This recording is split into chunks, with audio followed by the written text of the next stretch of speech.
El Teatro Nacional Cervantes está cumpliendo 100 años. Y yo, Ariel Quiroga, viejo hombre de teatro, quiero sumarme a los homenajes, merecidos homenajes que se le están haciendo a ese teatro, a ese hermoso, glorioso teatro, que algunos de mis colegas definen como el templo del arte teatral. Entrar al Cervantes, a su vestíbulo lleno de historia, las fotografías que hay de los artistas que le dieron su pasión y su entrega a las obras allí representadas. La sala que es tan acogedora, es tan tierna la sala del Cervantes.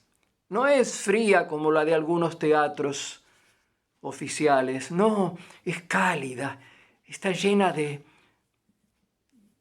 tela que te cubre, que te protege, que te da calor.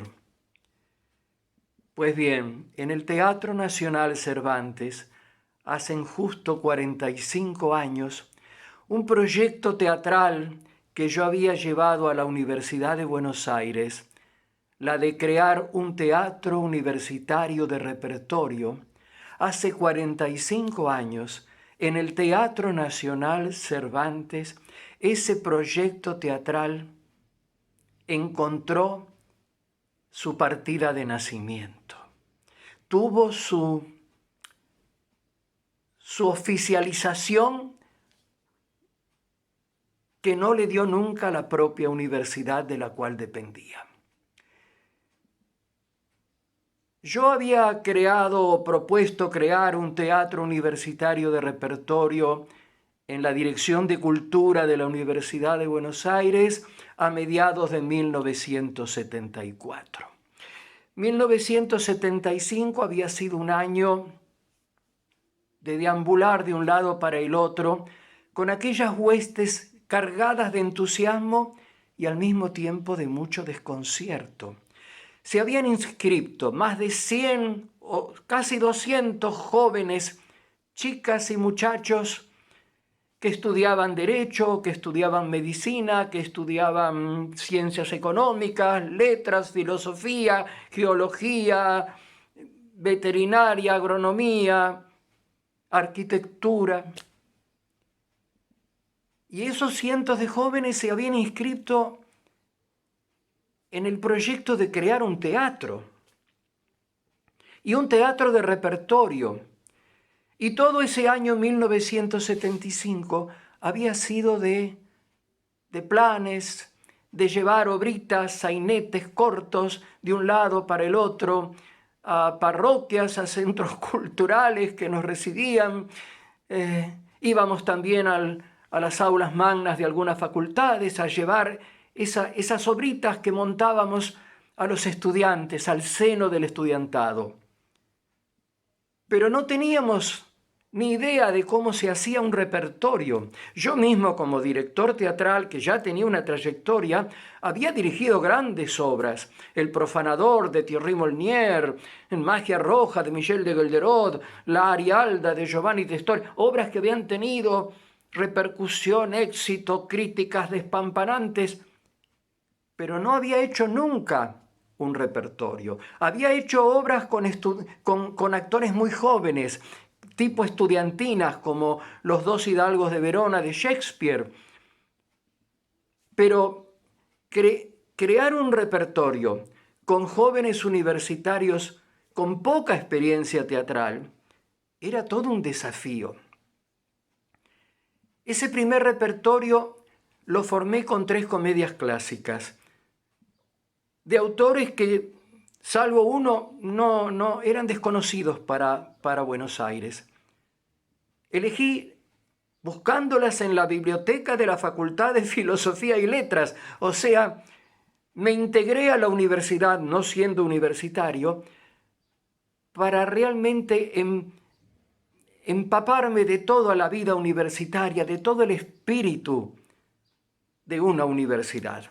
Y entonces el espíritu de una universidad es siempre investigar en el terreno de las ciencias y las humanidades. Y en el terreno del quehacer teatral yo quise investigar buscando autores que la ciudad de Buenos Aires no conociese, que la Argentina prácticamente no conociese. Y recalé en Terencio. Terencio, el autor latino de los comienzos de la era cristiana, que había vivido muy pocos años, pero que había dejado obras geniales. Elegí de Terencio La suegra. La suegra, ¿cómo se define la suegra? La suegra es como un sainete nacional, como, voy a hacer como la obra teatral de Jacobo Lanster, como Esperando la carroza. Conflictos de familia, gente que se pelea, gente que discute por pavadas, pero que nos dejan una enseñanza, encontrar la armonía entre los seres humanos. La suegra es la que desarmoniza ese conglomerado social, pero todo termina bien. Una obra sabia, agudísima, con mucho humor. La suegra de Terencio fue la primera elegida. Luego busqué obras de Plauto. Plauto, el gran comediógrafo latino. En Buenos Aires se había dado de Plauto varias veces su comedia Los Mellizos. Pero elegí de Plauto Los Cautivos. Los Cautivos trata con mucha ironía el tema de la esclavitud. Las épocas en que los esclavos se vendían y pasaban de un amo a otro, y a poder de este amo llega un joven esclavo que termina siendo un hijo que él abandonó cuando era un niño. Es un canto de libertad, Los Cautivos, y también con mucho humor, con un humor desafiante para esa época además. Y la tercera fue la de un comediógrafo de los tiempos de Aristófanes, pero absolutamente desconocido, Menandro, el díscolo de Menandro. El díscolo es el insociable, el hombre que rechaza la vida social y que la termina necesitando. El díscolo había servido además muchos años después para la última obra escrita por Molière, quizás su obra más genial, El Misántropo. Bueno, ese repertorio lo empezamos a armar, las tres comedias clásicas, con ese grupo de estudiantes universitarios, de ese proyectado teatro de repertorio que dependía de una dirección de cultura a la que no le interesaba demasiado tener un teatro importante que dependiera de ella, para que no opacara, mejor dicho, para que no sacara a relucir la inactividad, la falta de proyectos que era la característica lamentablemente definitoria de esa dirección de cultura cuando yo llegué a ella a mediados de 1974. La suegra de Terencio la terminamos dando a conocer por primera vez en el complejo turístico de Chapadmalal, en uno de esos hoteles del complejo turístico de Chapadmalal donde se alojan los presidentes cuando salen de veraneo. Luego la suegra, junto con Los Cautivos y el díscolo, las dimos ya en conjunto como repertorio en lugares insólitos, en un lugar que se llamaba Biblioteca Popular de Olivos, no sé si sigue existiendo todavía. También en un salón de actos que tenía en el barrio de Once la empresa Subterráneos de Buenos Aires. Allí dábamos nuestro repertorio.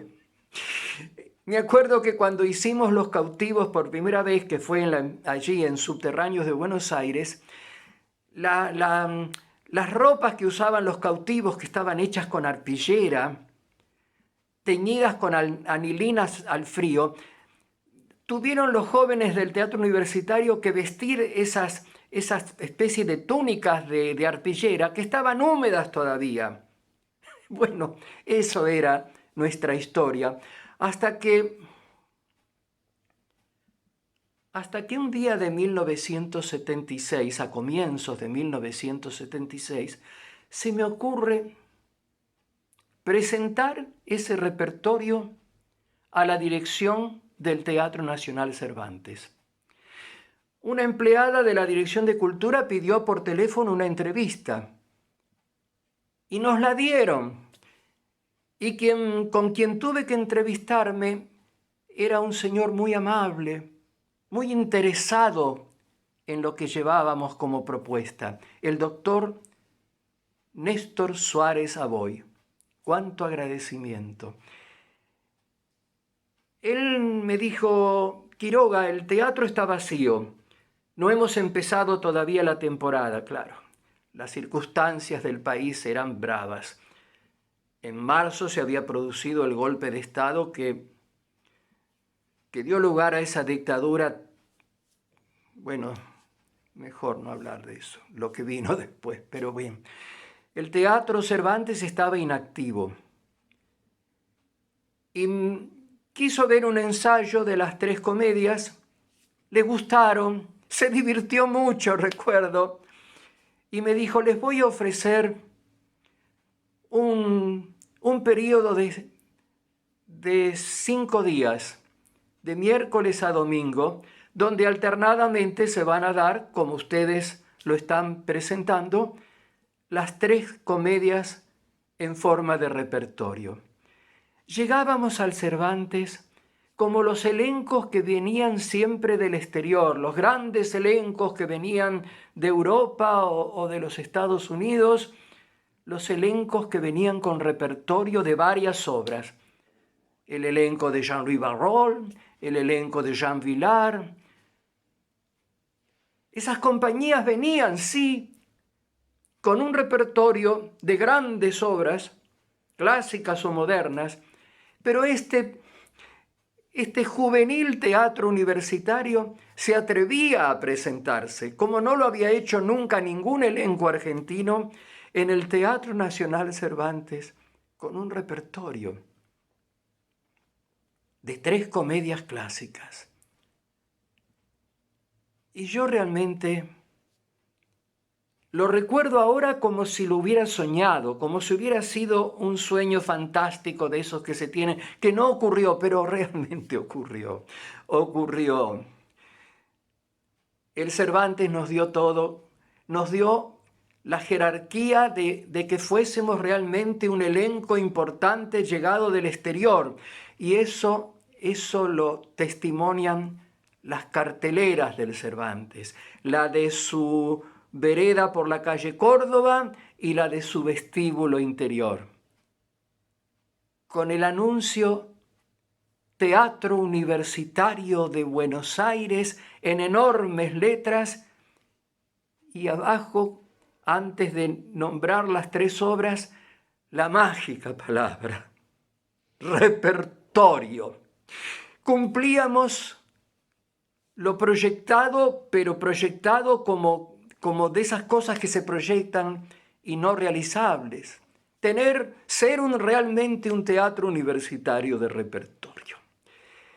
Y yo al Cervantes y al doctor Néstor Suárez Aboy le tengo que agradecer, de rodillas me pondría en este momento, a pesar de mis 81 años, que en el Cervantes, ese grupo teatral que la Dirección de Cultura quería disimular entre sus otras actividades, tenía un grupo de folclore que lo dirigía Mariela Reyes, un coro que lo dirigía el famoso organista Héctor Seoli, algunos certámenes literarios, algunos concursos de fotografía y un grupito que hiciera teatro, nada más, sin nombre. Pero el doctor Suárez Aboy me dijo: Quiroga, ¿con qué nombre los voy a anunciar? ¿En los diarios, en las carteleras?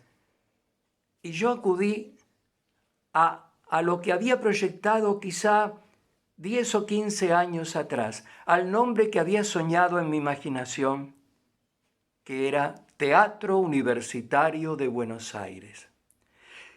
El documento de identidad del que fue luego durante 9 años el teatro oficial de la Universidad de Buenos Aires, y que la Universidad de Buenos Aires recién en su 5ª temporada decidió oficializar como Teatro de la Universidad de Buenos Aires, nació en el Cervantes con ese nombre, con nombre propio, Teatro Universitario de Buenos Aires.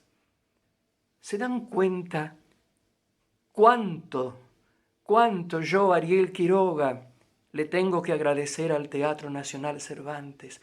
Y cómo esas obritas que habíamos dado en centros culturales, en parroquias, hasta en un almacén de ramos generales de Florencio Varela, habíamos dado a la suegra, a los cautivos, el díscolo. En el Cervantes se vieron con una magia como surgidas de un teatro de las óperas wagnerianas de Bayreuth, el círculo mágico. Porque pudimos concretar en el Cervantes el concepto plástico con que se habían soñado las puestas en escena de esas 3 comedias, que era una iluminación en medio de la negrura, una iluminación cenital que crease un círculo mágico. Hay fotografías que quizá lo están mostrando de las 3 obras, de nuestras carteleras en el Cervantes, como si fuésemos un elenco importante. Lo éramos, ¿saben qué? En cuanto a la pasión que poníamos. Aquellos jóvenes que yo ya a veces trato de evocar sus rostros, sus voces, porque hace muchos años, hace 45 años que ocurrió esto, y no los he vuelto a ver. Muchos estuvieron un tiempo más en el teatro universitario y después se dispersaron por allí. No siguieron siendo actores o actrices, no, siguieron sus carreras. Hay algunos de ellos, no los voy a nombrar para no inmiscuirme en su privacidad, pero hay algunos de ellos, por ejemplo, hay un sociólogo que es importante en el mundo entero, que tiene teorías filosóficas y sociológicas que han abierto campos en universidades mundiales. Y allí estuvieron. Y recuerdo que, terminó nuestro primer ciclo de 5 días, a sala colmada, el Cervantes se llenó de público porque, claro, había una avidez por ver teatro y por ver estas obras que la gente no conocía. Lo tengo que decir, aunque no lo digo, perdón, con prudencia. El Teatro Universitario de Buenos Aires le aportó a la historia del Cervantes 2 autores que no habían estado nunca antes ni estuvieron después de nosotros hasta el día de hoy: Terencio y Menandro. O sea, nuestra tarea de investigación en la Biblioteca de Filosofía y Letras dio por fruto que el Cervantes, con su gigantesco historial, incorporase a su repertorio de autores universales a Terencio y a Menandro, gracias a la contribución del Teatro Universitario de Buenos Aires, que luego de la visita del Actors Company de Inglaterra, tuvo que volver, nos pidieron volver para un segundo ciclo de otros 5 días. Y no termina allí la vinculación del teatro de la Universidad de Buenos Aires con el Cervantes.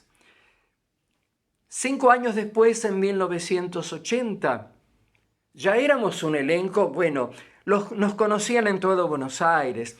Trabajábamos en una salita, llegamos a tener sala propia, en un viejo edificio de la universidad en Corrientes 2038, donde después de nuestro cierre se instauró allí el Centro Cultural Rector Ricardo Rojas, pero donde no volvió a haber un teatro universitario de repertorio.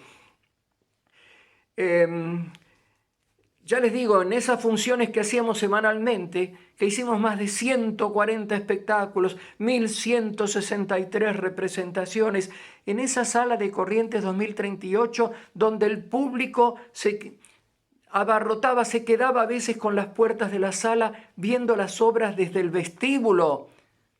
No sé si las escuchaban, pero querían estar en el piso lleno de gente para ver nuestros espectáculos. Y bueno, cuando en 1980 se celebra en el Cervantes el Día del Teatro Nacional, el Teatro Universitario de Buenos Aires es convocado porque teníamos en cartel, en carácter de estreno absoluto, 3 tragicomedias de un gran escritor argentino, entrerriano, profesor de historia y de letras en la Universidad de Buenos Aires y en la Universidad de Perú, el profesor Juan Carlos Giano. Y allá fuimos con un fragmento de Los Testigos, una tragicomedia de Juan Carlos Giano, que habíamos estrenado junto con otras 2 tragicomedias, Los Extraviados y Pañuelos de Llorar. De esa función en el Cervantes, junto con otros elencos importantes, en 1980, para el Día del Teatro Nacional, tengo para mostrar brevísimas imágenes y un fragmento de audio grabado en la sala del Cervantes, donde se escuchan las voces de 2 integrantes del teatro universitario, Gladys Merola y Daniel Stáfora. Y debo retirarme. El jueves de la semana próxima se casa mi hija la mayor y seré el padrino de la boda. No podré visitarte. Nos veremos el otro jueves, entonces. Te veré el sábado. No es posible. El lunes, entonces. Tampoco. Hasta dentro de 2 semanas. Hasta el sábado, Micha. Y vino el sábado, cuando yo no esperaba a Leandro. Aquí estoy, Micha. Y será enseguida porque hoy es sábado. ¿Fumas? Solo los jueves. Le he pedido que se vaya. Desde la semana próxima te visitaré los jueves y los sábados. No lo hemos convenido así. ¿Y el vestido negro? Esta es mi ropa de los sábados.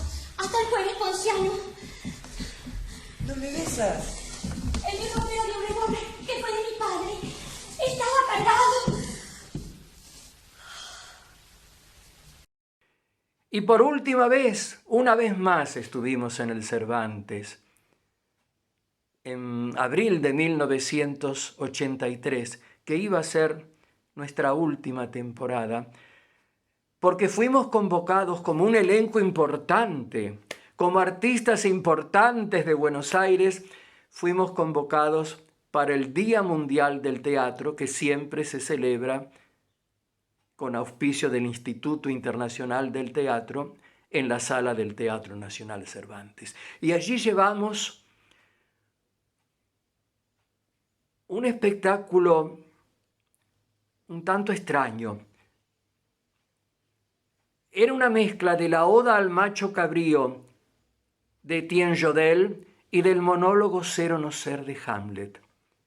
Pero hablábamos de la libertad, porque estábamos empezando 1983, el año en que se vislumbraba que iba a llegar la democracia. Habíamos sufrido tantas presiones, tantas amenazas, tanto miedo en esos años de la dictadura militar, en los que el teatro de la Universidad de Buenos Aires había tenido que subsistir con valentía, con coraje, pero también con mucho miedo, con miedo y terror, porque sabíamos que los jóvenes desaparecían y no volvían jamás, porque habían sido asesinados. Muchas veces por el pecado de pensar. Y en el Teatro de la Universidad de Buenos Aires se pensaba mucho.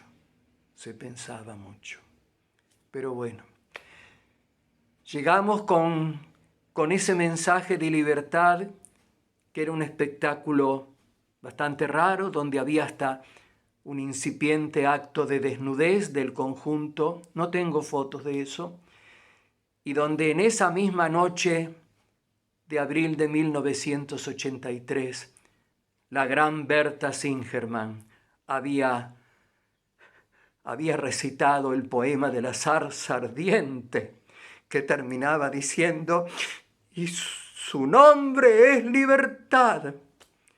Todos los artistas de Buenos Aires y los jóvenes del teatro universitario también lo éramos. Nos sumábamos a ese clamor por la libertad.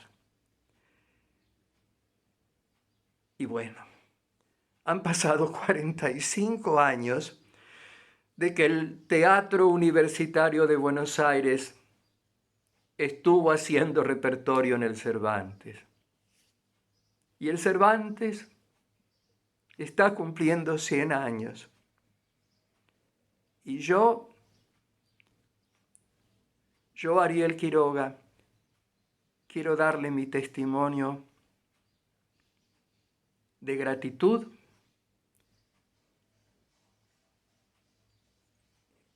y me aliento para que siga siempre siendo el faro orientador de todos aquellos que se acerquen a la vida del teatro.